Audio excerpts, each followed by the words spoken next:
आज सबसे ज़्यादा परेशानियां या सबसे ज़्यादा क्रम देखा जाता है तो ये देखा जाता है कि हम इंतजार में बैठे रहते हैं कि परमात्मा कुछ करेगा, परमात्मा कुछ करेगा, पर परमात्मा तो कहता है कि मैं करने को तैयार बैठा हूं, तू आगे तो बढ़। जब तू आगे बढ़ेगा, कदम बढ़ाएगा तो मैं खुद करूंगा। और ये संवाद हमारे यहाँ एक बार तुलसीदास बाबा गंगा जी के घाट पर बैठे हुए थे और वो लिख रहे थे, सिया राममय सब जगह जाने, पूरा संसार राममय। तुलसीदास जी ने चौपाई लिख दी। उठ के जाने लगे तुलसीदास बाबा, और तुलसीदास जी जब उठकर जाने लगे रिटर्न, तुलसीदास जी जब उठकर जाने लगे तो एक छोटा सा बच्चा दौड़ कर आया, और छोटा सा बच्चा दौड़ कर आकर, बाहर का बढ़ रहा है अंदर का बढ़ा, छोटा सा बच्चा दौड़ कर आया और छोटा सा बच्चा दौड़ कर आकर कहता है, बाबा उधर से मत जाना, सामने से एक बेल आ रहा है और वो नंदी, वो वृषभ, वो बेल तुम्हें मार देगा, वो नंदी तुम्हें मार देगा, तुम उधर से मत जाओ, तुम उधर से बिल्कुल निकल कर मत जाना, नहीं तो वो नंदी तुम्हें मारेगा। इतने में तुलसीदास जी ने कहा, मैंने अभी हाल गंगा जी के तट पर चौपाई लिखी कि सिया राममय सब जग जानी, सब में राम समाया है, तो नंदी मुझे मार नहीं सकता, क्योंकि उसमें भी राम है, उसमें भी भगवान है। मैं तो जाऊंगा, चले। और इतनी देर में वो नंदी आया और तुलसीदास जी को सींग पे उठाया, पटक दिया, रोंद दिया और चलेगा।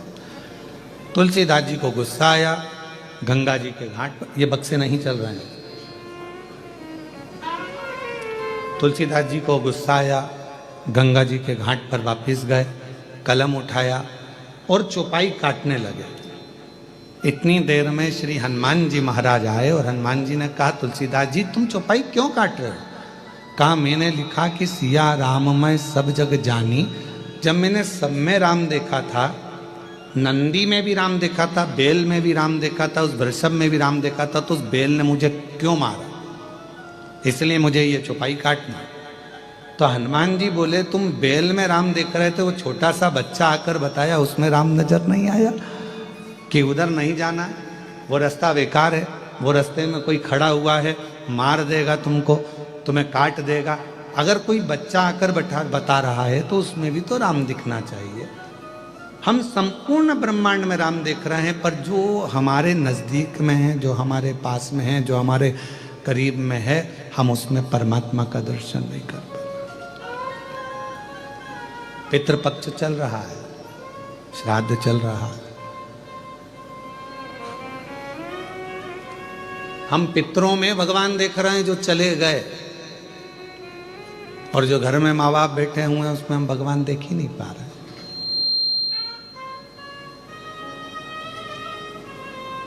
हम संपूर्ण जगत में परमात्मा को देख रहे हैं, पर अपने घर में जो लोग रह रहे हैं, अपने घर में जेठानी रह रही है, देवरानी रह रही है, देवर रह रहा है, जेठ रह रहा है, ससुर रह रहे हैं, सास रह रहे हैं, माता रह रही है, पिता रह रहे हैं, बहन रह रही है, भाई रह रहे हैं, जो हमारा कुटुंब रह रहा है, जो हमारा परिवार रह रहा है, वो सब परमात्मा का ही तो एक स्वरूप है। हम उसमें तो हमारे ईश्वर को देख ही नहीं पा रहे, हम परमात्मा को उसमें देख ही नहीं पा रहे। सब में हम भगवान को देखें, पर जो अपने करीब में है, अपने नजदीक में, हम उससे वंचित हैं, उसमें परमात्मा को देखने से वंचित हैं।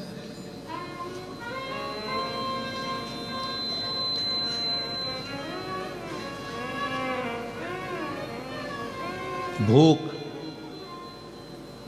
भोजन और भय, क्या क्या चीज है? जम के बोलो। भूख, भोजन और भय, ये तीन चीजें हैं।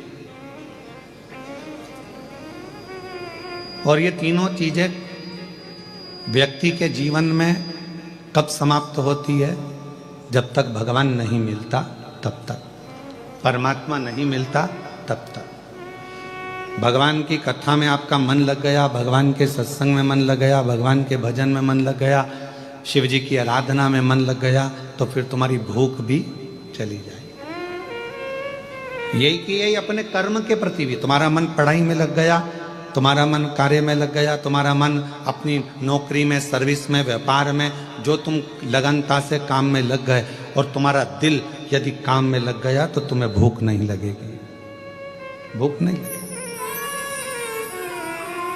पत्नी भी फोन कर कर बोलेगी 1:30 बज रही है, 2 बज रही है, टिफिन भेजा है, कब खाओगे, क्या हो गया, कब आओगे, बार बार वो फोन लगा रही है। पर उसको कौन समझाए कि जब व्यक्ति एक लगन से कर्म के प्रति जागृत हो जाता है, एक लगन से कर्म करने लगता है, परमात्मा की कथा सुन रहा हो, भजन कर रहा हो, कीर्तन कर रहा हो, या अपने कर्म को कर रहा हो, तो उसकी भूख अपने आप चली जाती है, अपने आप चली।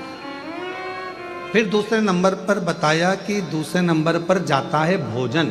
भोजन मतलब सामने भोजन रखा हुआ है, सामने बहुत अच्छे पकवान रखे हुए हैं, पर काम में इतने व्यस्त हो जाते हैं, अपने कर्म में इतने डूब जाते हैं, परमात्मा के नाम में इतने डूब जाते हैं कि रखा हुआ भोजन भी अच्छा नहीं लगता, जल्दी जाना है मुझे, अब भी आना। भूख चली गई, भोजन चले गया, और तीसरे नंबर पर है भय। और ये भय कहीं जाता है तो परमात्मा के करीब में जाता है, परमात्मा के नजदीक में पहुंचोगे, भय समाप्त हो जाएगा। कभी आप महसूस करिएगा, कृष्णेश्वर बाबा के मंदिर में 12 ज्योतिर्लिंग में से एक ज्योतिर्लिंग कृष्णेश्वर नाथ जी का जब दर्शन करने के लिए आप मंदिर के अंदर प्रवेश करो, जैसे ही मंदिर के अंदर आप प्रवेश करेंगे और शिखर की छांव में जाएंगे, अपने आप आपका भय समाप्त हो जाता है कि मैं भय से मुक्त, भय से।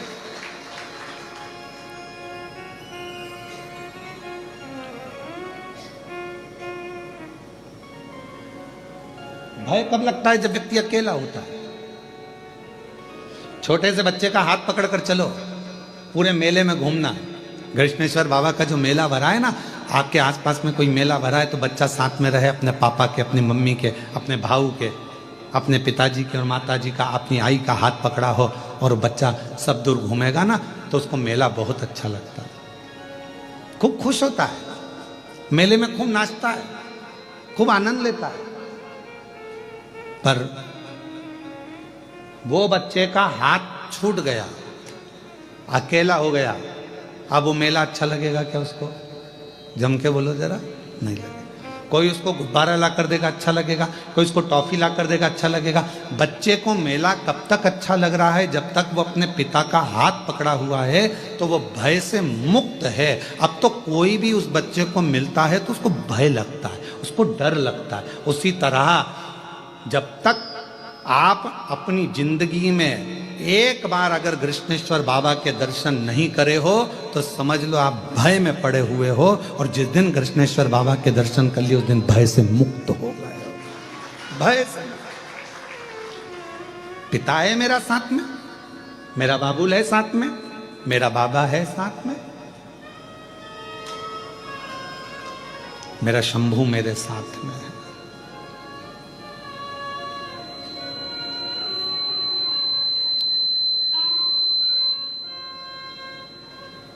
और जब मेरा बाबा, मेरा शंभू, मेरा त्रिकालदर्शी, मेरा कैलाशी अविनाशी साथ होता है, तो फिर भय नहीं होता है, फिर भय नहीं होता।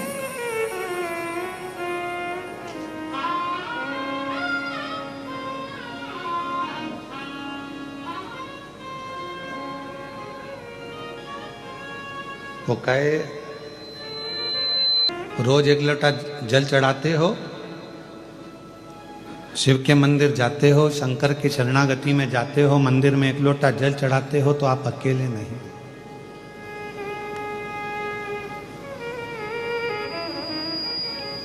अभी आपको कथा में कहा था कि भोजन 5 रात्रि हमारे पेट में रहता है, शरीर में रहता है। दूध जम के बोलो। 7 रात्रि हमारे शरीर में रहता है। दही 20 रात्रि हमारे शरीर में रहता है। घी गाय का 1 महीना हमारे शरीर में रहता है। और जो भगवान शंकर के मंदिर में जाकर 1 लोटा जल चढ़ाकर उसका आचमन कर लेता है, वो हर घड़ी हर पल शिव हमारी श्वासों में रहता है। हर पल रहता, हर घड़ी रहता।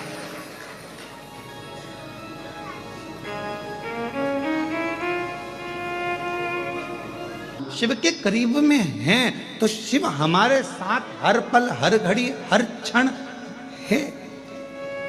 भूख, भोजन और भय शिव के नजदीक में आते से ही चला जाता है। भूख भी चली गई, लगन लग गई, भोजन भी चले गया, मन लग गया और भय भी चले गए। भय भी चले।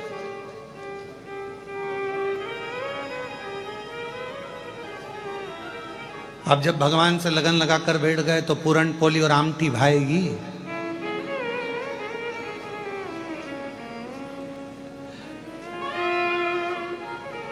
फिर तो आमठी और पूरन पोली भी मिर्ची का ठेसा ही नजर आएगी। फिर क्या बात है।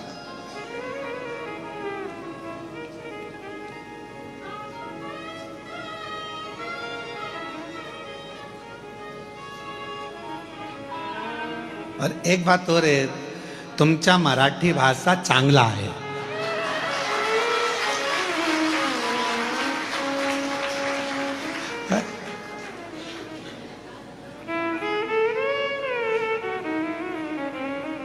और तुमचा जेवण भी चांगला आहे।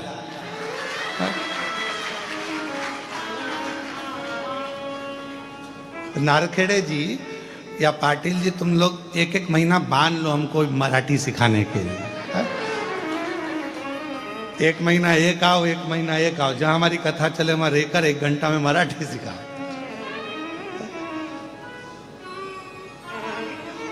अब शिव के जितने करीब में हम कहेंगे कि फिर ना तो भूख लग रही है, ना भोजन भा रहा है, ना भय। कब होगा जो देखा जाएगा। तुम्हें अपना बना बैठे जो होगा देखा। जब उससे लगन लग गई तो फिर अब क्या सोचना।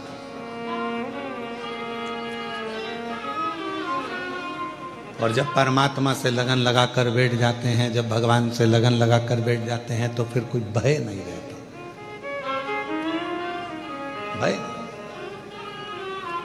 एक फ्लाइट उड़ रही थी, जा रही थी, बच्ची उसमें खेल रही थी।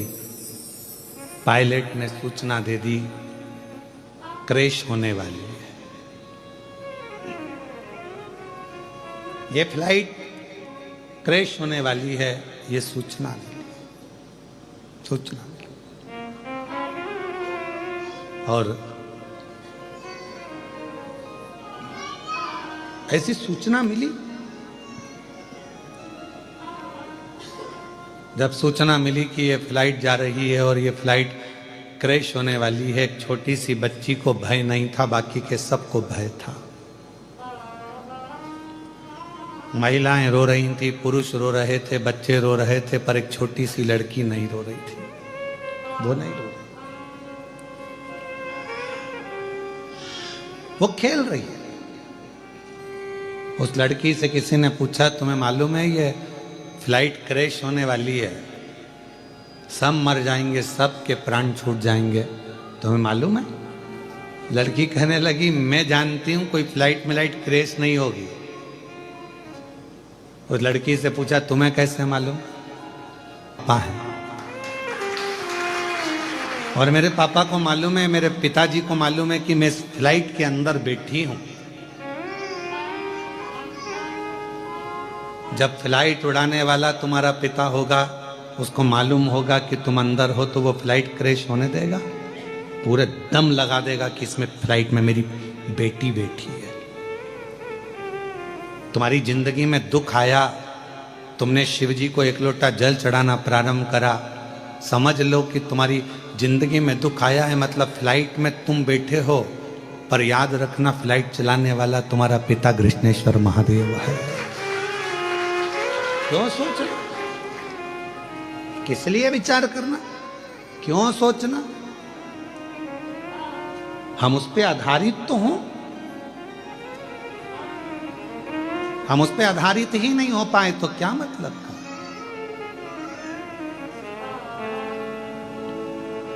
नारखेड़े जी, यहाँ डॉक्टर साहब बैठे नांदेड़ वाले, कथा करवाई इन्होंने नांदेड़ में, तो इतना वहां पर पानी आ गया 2 दिन कथा के बाद में, इतना पानी कि जहां कथा थी वहां घुटना घुटना में पिल्ली पिल्ली पानी हो गया।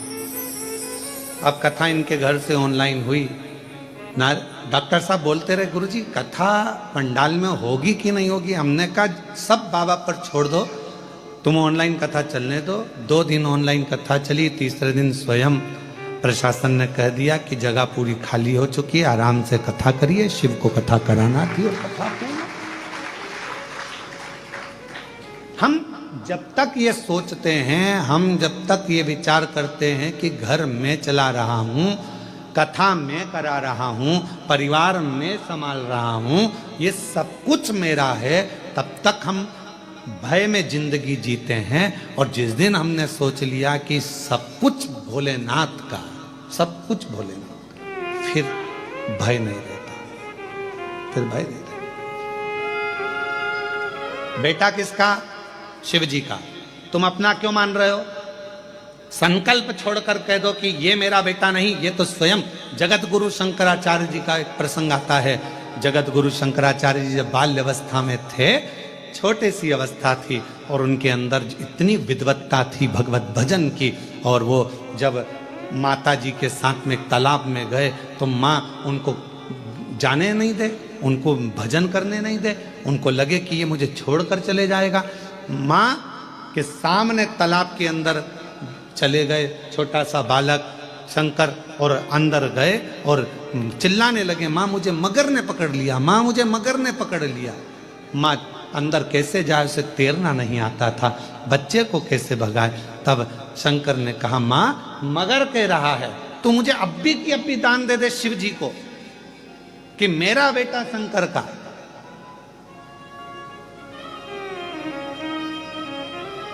तो बच जाऊंगा। शिव को दान दिया, शंकर का हो गया।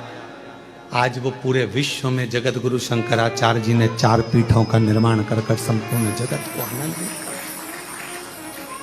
हम सोच कर बैठे हैं ये घर मेरा है, ये जमीन मेरी है, जायदाद मेरी है, परिवार मेरा है, कुटुंब मेरा है, बेटे मेरी, बहू मेरी, पोता मेरा, पोती मेरी, नाती मेरे, पंती मेरे, सब मेरे अपने हैं। ये बेटी मेरी है, दामाद मेरे हैं, ये मेरा है, वो मेरा है। ये सारा भ्रम छोड़ दो। तुम्हें लग रहा है कि अब मेरे से कुछ भी नहीं सद रहा, तब हाथ में जल लेकर कह दो, अब शंकर ये तेरा बेटा है, ये तेरी बेटी है, ये तेरी पुत्री है, ये तेरा पुत्र है, अब तुझे संभालना है, अब मेरा नहीं है। अगर वो संसार सागर में, जैसे मार्कंडेय बाबा के लिए वर्णन किया गया कि मार्कंडेय जी की तो उम्र थोड़ी सी थी, और मार्कंडू जी ने कह दिया कि मार्कंडेय को शिव की भक्ति में लगा दो, उसके भरोसे छोड़ दो, उसके आश्रित छोड़ दो। जब उसकी औलाद हो जाएगी, उसकी संतान हो जाएगी, तो वो संभालेगा। आखिरी में हुआ क्या, मार्कंडेय जी को उम्र प्राप्त हो गई, ऐसी उम्र की वो प्राण ना छूटे।